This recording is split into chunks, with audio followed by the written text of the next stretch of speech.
Hello, I'm Karl Wells. My guest today is largely responsible for writing his own success story. He grew up in a small community called Triton Island on the northeast coast of Newfoundland. His first business was a gas station, but he wasn't satisfied with that. He had much bigger things to do. Eventually, he became the CEO and owner of one of the fastest growing and best known fast food brands in Canada, Mary Brown's Chicken, with now almost 200 outlets across the nation. It's my pleasure to welcome Gregory F. Roberts to the program. Hi, Greg. Hi there. Thank you for having me. Appreciate it. Greg, I want to talk to you first of all about where you grew up. I noticed from the map there are 3 Tritons on the map. There's Triton, Triton West, and Triton Island. You grew up in Triton Island. Mm-hmm. Tell me what Triton Island is like and what it was like growing up there. Triton is a small island. It used to be actually 3 separate communities on the island called Cards Arbor, Jim's Cove, and Triton, Greater Triton. And back in the 70s and 80s, it was all amalgamated into one community called Triton. Triton is just a small island. It's actually connected by a causeway these days, but I believe to this day it's still more of a small island feel in the way people are. Really typical rural Newfoundland community and typical, services and stuff in the community. And I still go back there to this day. All my good friends and some of my family are still home, so I never really lost contact with Triton. Tell me about your family, your mom and dad and your siblings.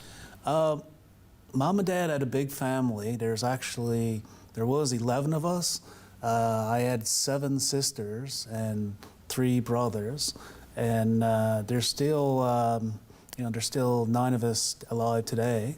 My dad passed away when I was a teenager, so my mom was in her late 40s at the time, and so she, the older ones certainly helped take care of the younger ones. And tradition, it's common in the large rural families in Newfoundland, and so some of my older sisters kind of, to some extent acted like a mom to me, and probably still do to this day. So you're pretty close to them, I would imagine. Yeah, I am. I'm the second youngest. I have a younger sister. And I think for a large family, we're still relatively close. We still do a lot of stuff together.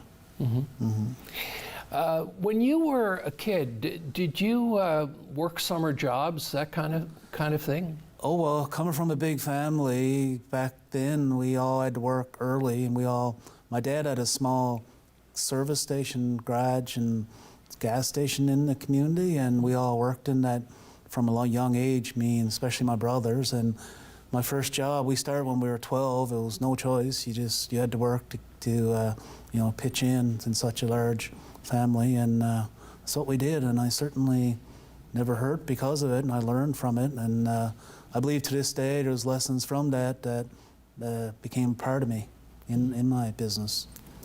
So when you were a little boy, did you think, one of these days I'd like to be a big businessman, I'd like to be an entrepreneur? I mean, did you have that spirit in you when you were a young fellow? Absolutely. I never thought it'd be a big business. I just wanted to be an entrepreneur. A lot of members of my family, uncles and my dad and my grandparents and great-grandparents going way back, had small rural businesses, and I guess that had a big impact on me, and inspired me to this day to be self-employed, to be an entrepreneur. And I really never seen myself working for someone else right from day one. So absolutely, I think that was an example that was around me from day one, for sure. Mm. So tell me about your school years, your grade school years. Mm-hmm. Did you enjoy school? Did you like learning? Did you like reading books? I was okay with school. I felt that was a stepping stone, as something that you had to do to have an easier life.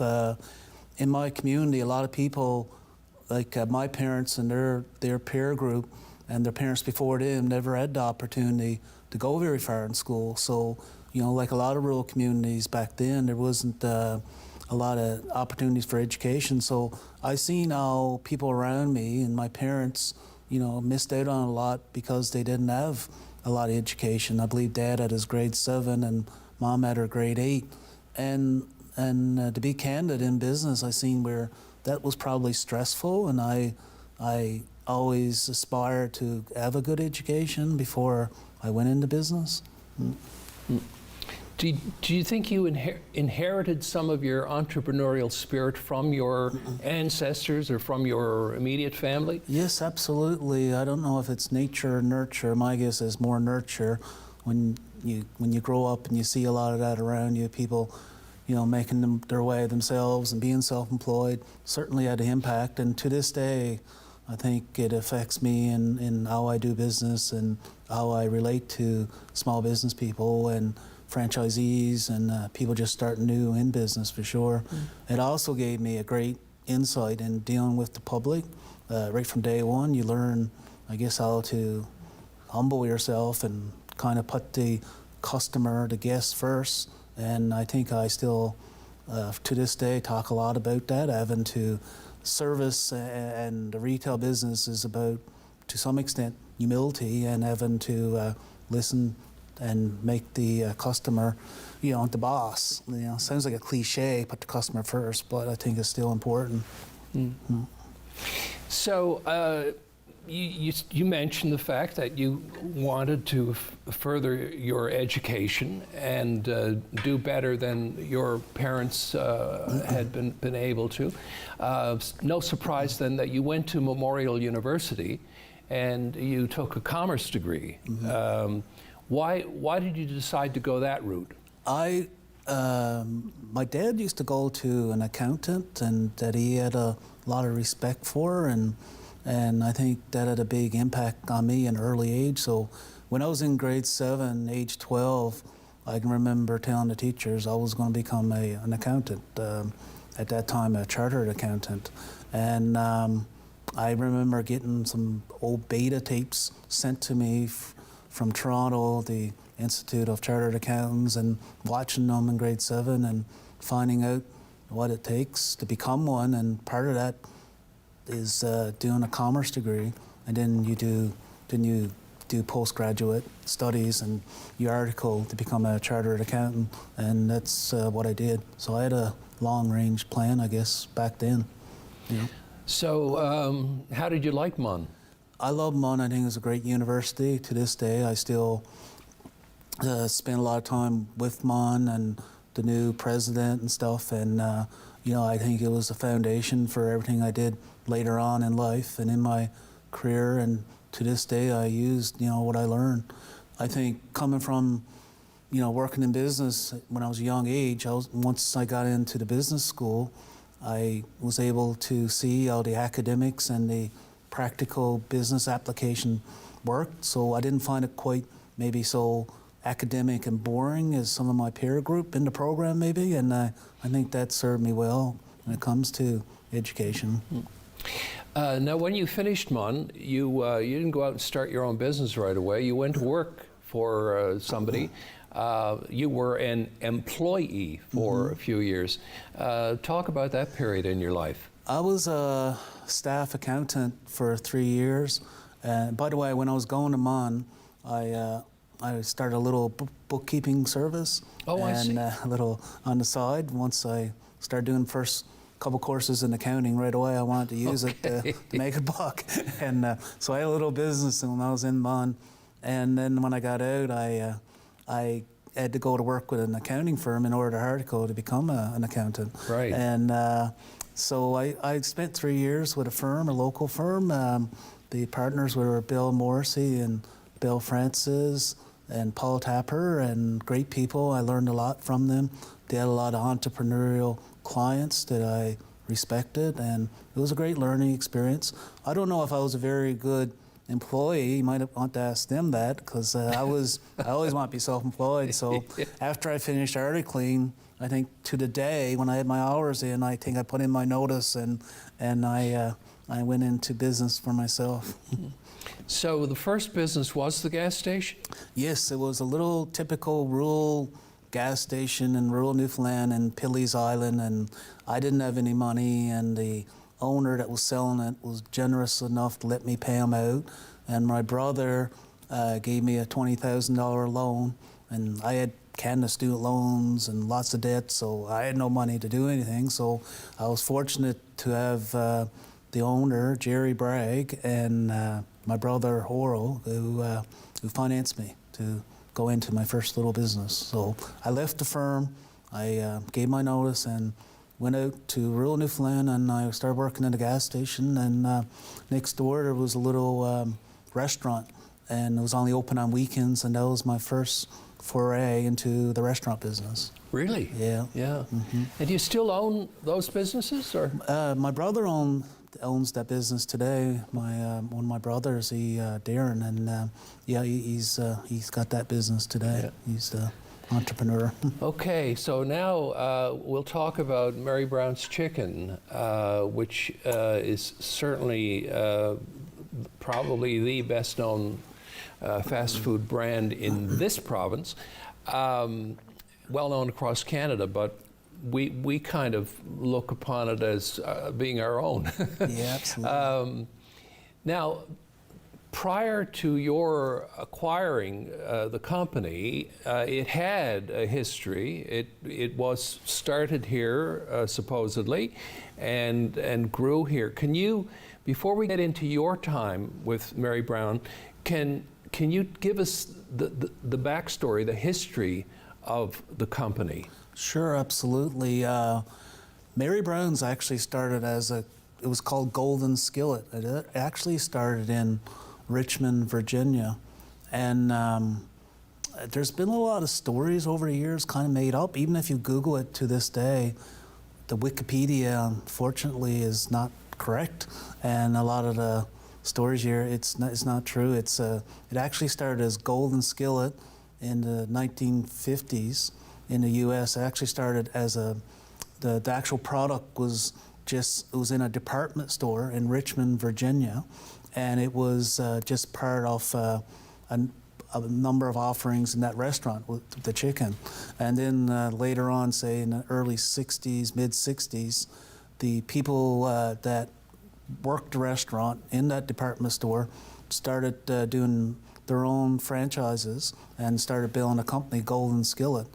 Then later on in the late 60s, around 1968, 69, a couple gentlemen from Newfoundland, their name was Cyril Fleming and Pat Tarrant. They were at a franchise show, I believe, in the States, and they got the Canadian rights for Golden Skillet. And again, this was before my time. I was born a couple of years later. And they brought Golden Skillet to Canada, to Newfoundland. And the first store, there's a lot of controversy around this, was actually in the Avalon Mall. When the Avalon Mall opened in, I believe, 1968, 69, that was our very first store. But right away, a number of other ones opened in places like Fortune, Mount Pearl. So within a very short amount of time, there was a lot of stores. So I think that's why there's probably 10 stores that claim to be the first one. But technically, Avalon Mall, we celebrated 50 years in 2019. That was the very first opening. Wow. Then the gentleman that had the master rights went on to Ontario and tried to franchise it across Canada. And they ended up selling out. It was taken over by some people from Ontario up until 2007 when I bought the brand. And so at some point, it went from being Golden Skillet to Mary Brown's. Yeah, right away, I think that was within a year or two. There was a food company in Canada that already had the name Golden Skillet, so they had to change the name, and so they changed the name to Mary Brown's, and I believe it was a connection to the person that did the recipe originally. Her name was Mary Brown, so that's the connection. That's where the name came from. So it was a real person back in the day. Right. You know. But was Was the name given by the Newfoundland owners? Yes, they changed the name, like they had to change the trade name to Right. Mary Brown's in Canada. Okay. Yeah. So now, what made you set your sights on this company?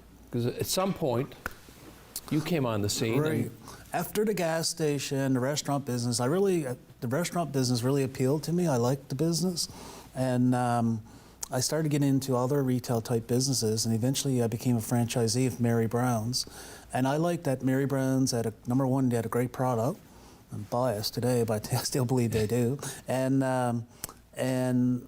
it was a good system and a well-known brand in Newfoundland.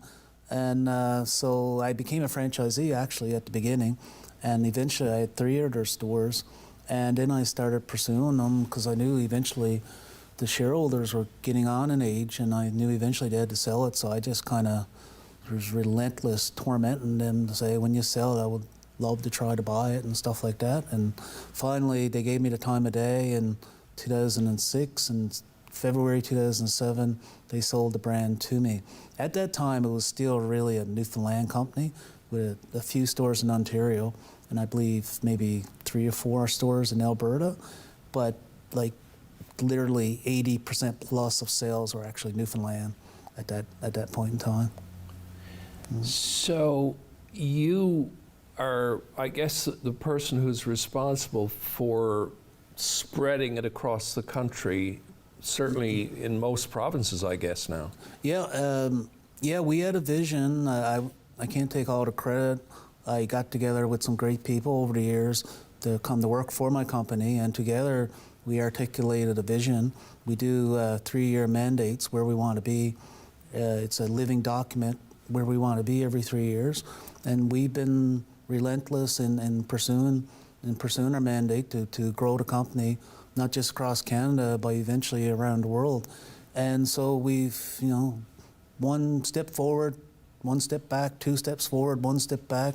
Slowly but surely, we started to make some inroads in other provinces, and we got really, we really, dug deep when it comes to operational consistency and other aspects of our operation. And we have some fine franchisees that have been with us for a long time, and a lot of great new franchisees that came on board with us, and a lot of new Canadians with us, and a lot of fine people across the country that together, I believe, I see it more as a partnership that we're building the brand together.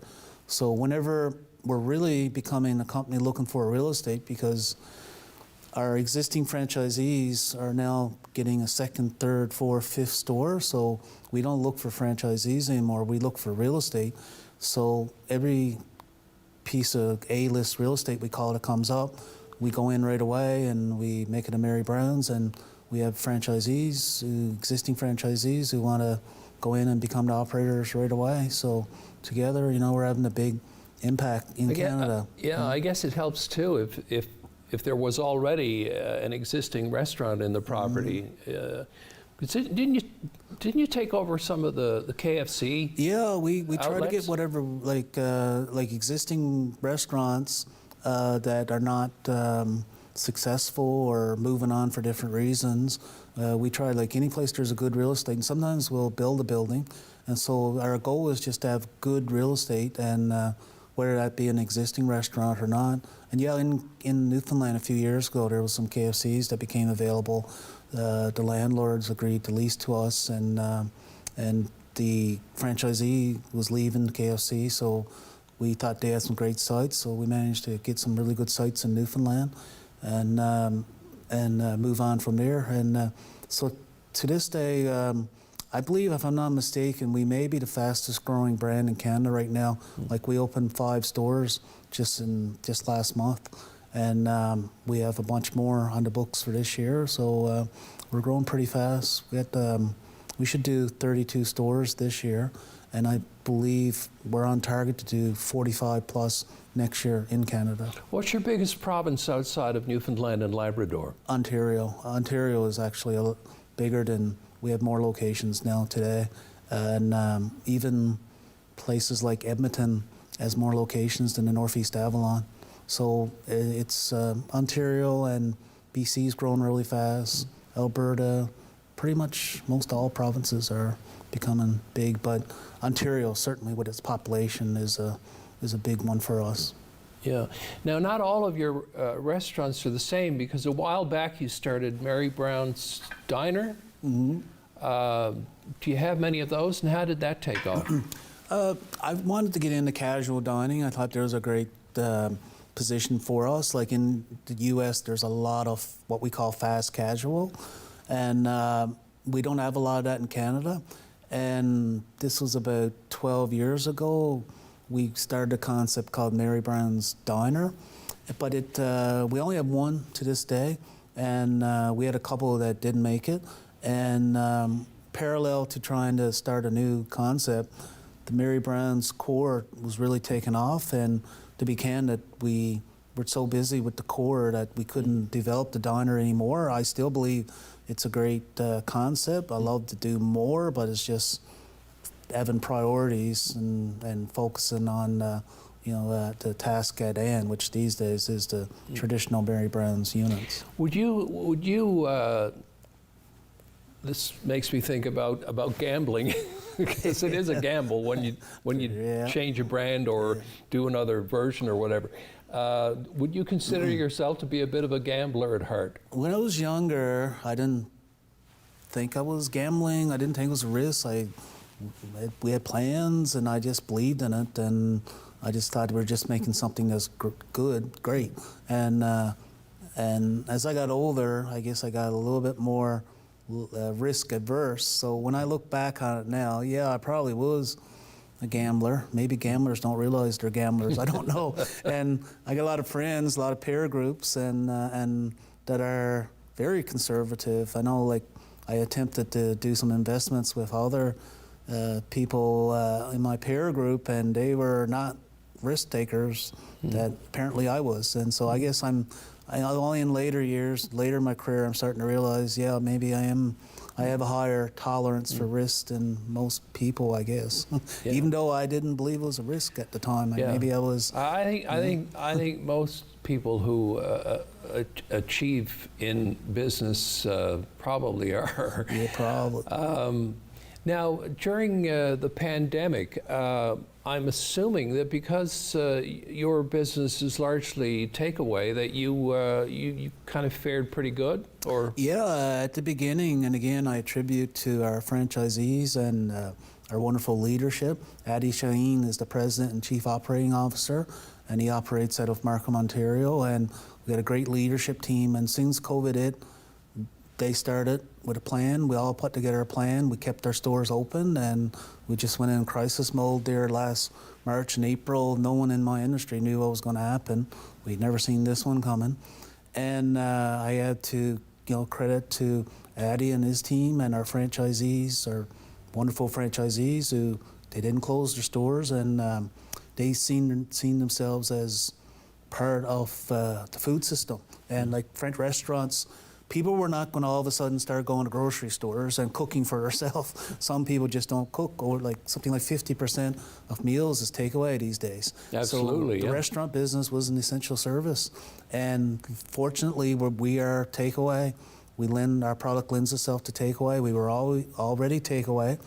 We were big on the apps, the delivery apps, and we fared really well. And we were very fortunate, because I got a lot of friends and people in our industry that just didn't make it, and we're very fortunate. We don't take it for granted, and we did well in COVID because of our takeaway element, and we feel very fortunate and that we were in that situation for sure. So we had a lot of people around us, and to this day in dire straits that went out of business, to be candid, so.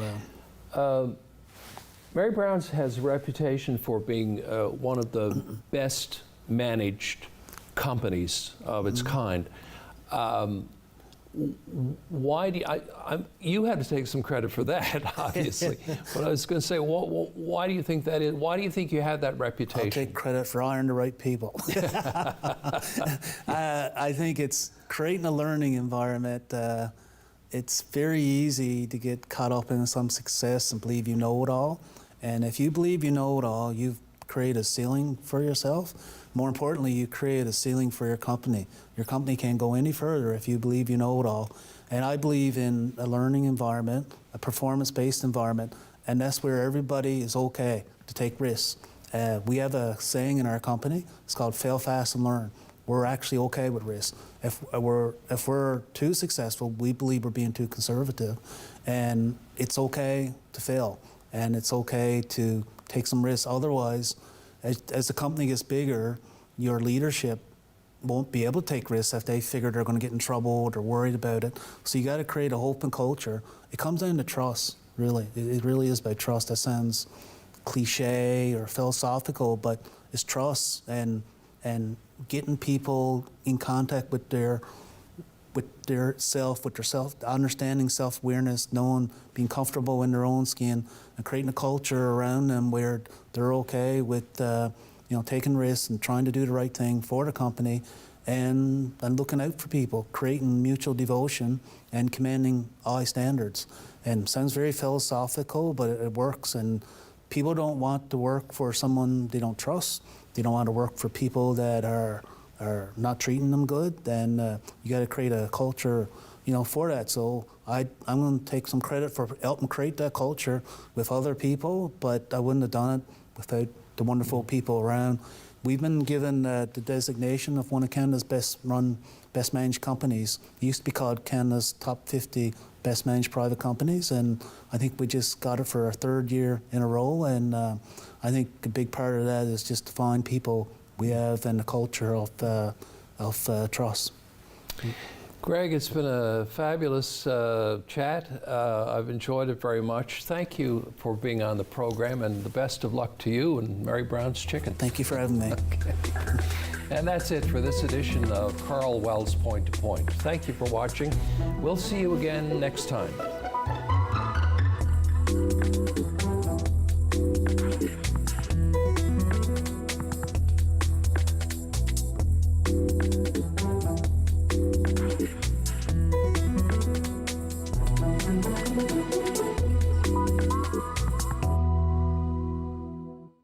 If you want convenience, Marie's Money Mart is here for you.